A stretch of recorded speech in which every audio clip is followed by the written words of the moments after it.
Animal cell की इस picture को देखिए आप। इसमें आपने देखा था रफ एंडोप्लाज्मिक रेटिकुलम जो कि प्रोटीन और लिपिड बना रहा था, ठीक है। और एक आपने देखा था स्मूथ एंडोप्लाज्मिक रेटिकुलम जो कि क्या फैट बना रहा था। तो अब फैट भी बन गया, प्रोटीन भी बन गया। अब ये सब जाएगा कहाँ सेल से? कौन लेके जाएगा उसको, कौन इकट्ठा करेगा? तो उसके लिए हमारा आता है काम गोल्जी एपरेटिस का। गोल्जी एपरेटिस आपको यहाँ शो किया गया है, सेल के अंदर ही है ये। और ये गोल्जी एपरेटिस, तो आपने गोल्जी एपरेटिस देखा किस तरीके की इसका स्ट्रक्चर है? बिल्कुल एक पैरेलल बना हुआ है, सेक लाइक है। ये भी क्या है? सेक लाइक है, पैरेलल बना हुआ है एक दूसरे से। तो ये कैसे प्रोटीन को और फैट को, इन सबको लेके जाता है और सेल के हर एक को जहां पर भी इसकी नीड होती है वहां पर डिस्पैच कर देता है। तो देखिए यहाँ पर हम सीखेंगे कि गोल्जी एपरेटिस का वर्क क्या है, क्या फंक्शन है। The Golgi apparatus first describe by Camillo Golgi. तो इन्होंने डिस्क्राइब करा था सबसे पहले सिमोलो गोल्गी ने।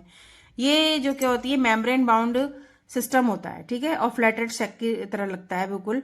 अरेंज अप्रोक्सीमेटली पैरेलल, एक दूसरे से पैरेलली अरेंज होते हैं, ठीक है। और इन स्टैक कॉल्ड सिस्टर्न, इसको हम सिस्टर्न बोलते हैं। The material synthesize near the ER in package and dispatch to various target inside the outside of cell through the Golgi apparatus।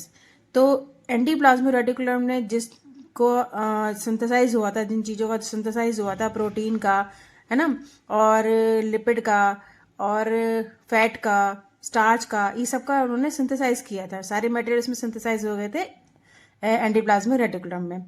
अब ये क्या कर रहा है? पैकेज कर रहा है and dispatch to various target. ये और पैकेजिंग तो कर ही रहा है उस सारे खाने की, और उसको डिस्पैच भी कर रहा है। कहाँ कर रहा है? Various target inside and outside the cell, यानी सेल के अंदर भी भेज रहा है और सेल के बाहर भी ये भेज रहा है। कौन? द गोल्जी एपरेटिस, ठीक है। Its function inside the storage, ये जो फंक्शन होता है ये स्टोरेज का काम करता है। देन दैट मीन्स कि जो गोल्जी एपरेटस है वो एक स्टोरेज का काम करता है, और केवल स्टोरेज का काम नहीं करता है, ये मॉडिफिकेशन भी करता है, ठीक है, और पैकेजिंग भी करता है प्रोडक्ट की इन वेसिकल्स। इन वेसिकल्स में ये सब चीज मॉडिफाई करता है, पैकेजिंग करता है और स्टोरेज भी करता है। कॉम्प्लेक्स शुगर में be made from simple sugar in the Golgi apparatus. अभी गोल्जी एपरेटस में जो कॉम्प्लेक्स शुगर है उसको ब्रेक डाउन करके सिंपल शुगर में भी कन्वर्ट कर देता है। The Golgi apparatus is also involve in the formation of lysosome. तो जो गोल्जी एपरेटस है इसमें और कौन से फॉर्मेशन इन्वॉल्व होते हैं? एक लाइसोसोम भी होता है। तो लाइसोसोम के बारे में हम आगे पढ़ेंगे। एनिमल सेल का ये स्ट्रक्चर आपको गिवन है। यहाँ पर हम जब लाइसोसोम के बारे में पढ़ेंगे तो सबसे पहले हमें ये देखना जरूरी है कि लाइसोसोम सेल के अंदर है कहाँ पर प्रेजेंट। तो देखिए यहाँ पर ये जो पॉइंट आपको दिखाया गया है ये लाइसोसोम है। इस लाइसोसोम का वर्क क्या है? इस सेल के अंदर क्यों बैठा है, यहाँ पर क्या कर रहा है? और पता है इस लाइसोसोम को हम सोसाइटल बैग भी बोलते हैं। अब इसे सोसाइटल बैग हम क्यों बोलते हैं ये हम स्टडी करेंगे इसी टॉपिक में। गिवन है यहाँ पर lysosome. Structurally lysosome are membrane bound sac filled with digestive enzyme. देखिए जो स्ट्रक्चरली अगर हम बात करें लाइसोसोम की तो उसके ऊपर एक मेम्ब्रेन होती है, मेम्ब्रेन से वो बाउंड होता है और सेक होता है, मतलब एक सेक लाइक स्ट्रक्चर होता है इसका। फिल्ड विद डाइजेस्टिव एंजाइम, इसके अंदर बहुत सारे डाइजेस्टिव एंजाइम्स होते हैं। These enzymes are made by RER. ये एंजाइम्स कौन बनाता है? आरईआर। दैट मीन्स कि रफ एंडोप्लाज्मिक रेटिकुलम एंजाइम्स बनाता है, वो इसके अंदर बहुत ज्यादा होते हैं लाइसोसोम के अंदर। Lysosome are a kind of waste disposal system of the cell. ये एक तरीके से हम लाइसोसोम को मान सकते हैं कि सेल का डिस्पोजल सिस्टम है, ठीक है। These help to keep the cell clean by digesting any foreign material as well as worn out cell organelles. That means कि जो इसकी हेल्प से, इस सेल की हेल्प से जो हमारा सेल है वो डाइजेस्ट पूरी तरीके से साफ हो जाता है, और साफ अगर वो कोई भी अनवांटेड मटेरियल उसके अंदर आ गया है तो वो उसको क्लीन कर देगा।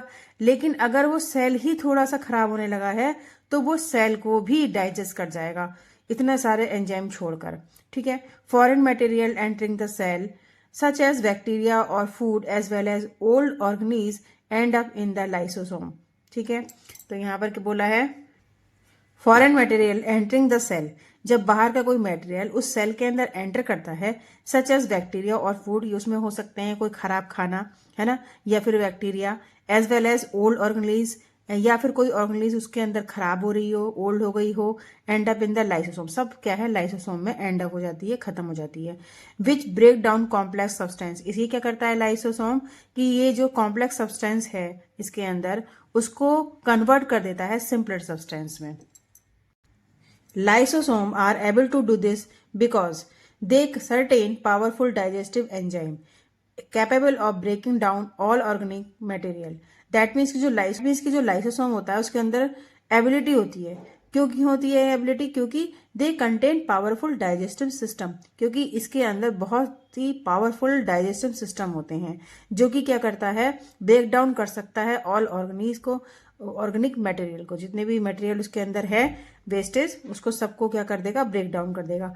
During the disturbance in cellular metabolism, अगर कोई सेल मेटाबॉलिज्म उसका डिस्टर्ब हो रहा है, for example when the cell gets damaged, that means कि अगर सेल ही डैमेज हो रहा है तो लाइसोसोम में बस्ट, तो लाइसोसोम अपने आप को बस्ट कर देगा, फूट जाएगा, and the enzyme digest their own cell, और उसमें इतने सारे एंजाइम डाल देगा कि वो पूरे सेल को ही डाइजेस्ट कर लेगा।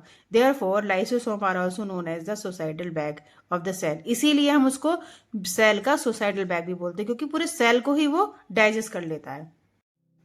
अगर आपको मेरी वीडियो पसंद आ रही है तो आप उसको लाइक करिए, सब्सक्राइब करिए और शेयर भी करिए। Thank you. अब हमने सारी ऑर्गेनेल्स के बारे में पढ़ लिया, लेकिन अब हमारा आता है लास्ट टॉपिक सेल डिवीजन का। तो क्या होता है सेल डिवीजन? सेल डिवीजन के वर्ड से ही आपको यहाँ पे पता चल रहा है कि यहाँ पे सेल का डिवीजन होता है। अब डिवीजन भी 2 टाइप्स का होता है, तो देखिए हम यहाँ पढ़ते हैं कि सेल का डिवीजन कैसे होता है। जैसे आप समझ लीजिए कि जब सेल डिवीजन होता है तो वो क्यों होता है, एक सेल फिर दूसरा सेल फिर तीसरा सेल, ऐसे बहुत सारे सेल बनते चले जा रहे हैं। दैट मीन्स कि हमारी बॉडी भी ग्रोथ कर रही है। कई बार सेल इसलिए डिवीजन करते हैं कि कहीं पर अगर हमारा बॉडी के अंदर इंजरी हो गई है और वो इंजरी को रिपेयर करने के लिए बॉडी में जो सेल होते हैं वो डिवाइड होते रहते हैं और उस पार्ट को जहाँ पर वो इंजर्ड हुआ है उसको रिपेयर कर देते हैं। तो यहाँ पर हम पढ़ेंगे सेल डिवीजन के बारे में। अब एक्सप्लेन करते हैं। एक्सप्लेनेशन है इसका, new cell are form in organism in order to grow, यानी जब न्यू सेल बनते हैं तो इसका किसी भी ऑर्गेनिज्म में, तो इसका मतलब है कि वो ग्रो कर रहा है, यानी वो ऑर्डर है किसका, ग्रो करने का। टू रिप्लेस ओल्ड, यानी कि रिप्लेस भी करता है उस पुराने सेल को जो कि खराब हो चुका है, डेड हो चुका है, या फिर इंजर्ड सेल, या कोई इंजर्ड हो गया है सेल, उसको भी रिपेयर करने का काम करता है। And to form gamete require for reproduction, और एक गैमेटी भी बनाता है जिसमें रिप्रोडक्शन में इसकी रिक्वायरमेंट होती है सेल डिवीजन की। The process by which new cell are made is called cell division, इसका मतलब है कि उस प्रोसेस को जिसके वजह से, जिस प्रोसेस में न्यू सेल्स बनते हैं उसको हम सेल डिवीजन बोलते हैं। There are 2 main types of cell division, mitosis and meiosis. तो ये 2 टाइप्स के सेल डिवीजन होते हैं, एक तो होता है हमारा माइटोसिस और एक होता है मायोसिस। इसके बारे में हम आगे पढ़ेंगे। The process of cell division by which most of the cell divide for growth is called mitosis। तो mitosis जो प्रोसेस होता है उसमें जो सेल डिवीजन होता है वो होता है ग्रोथ के लिए। ठीक, मदर सेल का वर्क कर, तो इस प्रोसेस में जो मदर सेल होती है 2 डॉटर सेल में डिवाइड हो जाती हैं। ठीक है, the daughter cell have the same number of chromosome. इसे ये जो डॉटर सेल होती है इन दोनों में सेम नंबर ऑफ क्रोमोसोम्स होते हैं। इट हेल्प इन ग्रोथ, ये जो हेल्प करते हैं वो ग्रोथ में हेल्प करते हैं बॉडी के, और रिपेयर में भी हेल्प करते हैं टिश्यूज के। Specific cell of reproduction organ और tissues on animal and plant division to form gamete. तो कुछ स्पेसिफिक सेल होते हैं जो कि एनिमल्स में या प्लांट सेल में डिवाइड करते हैं और रिप्रोडक्शन ऑर्गन्स बनाते हैं या फिर टिश्यूज बनाते हैं। तो जो ये मायोसिस होते हैं ये डिफरेंट टाइप से का प्रोसेस होता है इसमें डिवाइड होने का इन सेल्स को। तो divide by different process called meiosis, इसको हम मायोसिस बोलते हैं। विच इन्वॉल्व 2 कॉन्सिक्यूटिव डिवीजन, इसमें टू कॉन्सिक्यूटिव डिवीजन होते हैं। When a cell divide by meiosis, जब एक सेल मायोसिस के थ्रू डिवाइड होता है, इट प्रोड्यूस 4 न्यू सेल्स, तब ये न्यू सेल्स यहाँ पे 4 न्यू सेल बनाता है। और the new cell only have half the number of chromosome, ये जो न्यू सेल होते हैं इसके अंदर हाफ क्रोमोसोम्स होते हैं पहले वाले सेल से, then that of the mother cell. That means कि मदर सेल से इसमें हाफ क्रोमोसोम्स होते हैं। Can you think as we why the chromosome number has reduce to half in daughter cell. तो क्या आप ये सोच सकते हो कि डॉटर सेल में मदर सेल से केवल हाफ सेल्स क्यों होते हैं? Can you think so? Can you think as to why the chromosome number has reduce to half in daughter cell. तो क्या आप ये सोच सकते हो कि जो मदर सेल होती है, मदर सेल के बाद जो डॉटर सेल बनती है, उसके हाफ क्रोमोसोम क्यों बनते हैं डॉटर सेल में? तो ये चैप्टर, ये लास्ट टॉपिक था, फिनिश हो चुकी है ये आपके टॉपिक्स। अब आपको नेक्स्ट वीडियो में पूरी ब्रीफिंग कराई जाएगी पूरे चैप्टर की वन शॉट में, तो आप उसको देखना ना भूलें। अगर आपको मेरी वीडियो पसंद आ रही है तो आप इसको लाइक करिए, सब्सक्राइब करिए और शेयर भी करिए। Thank you very much.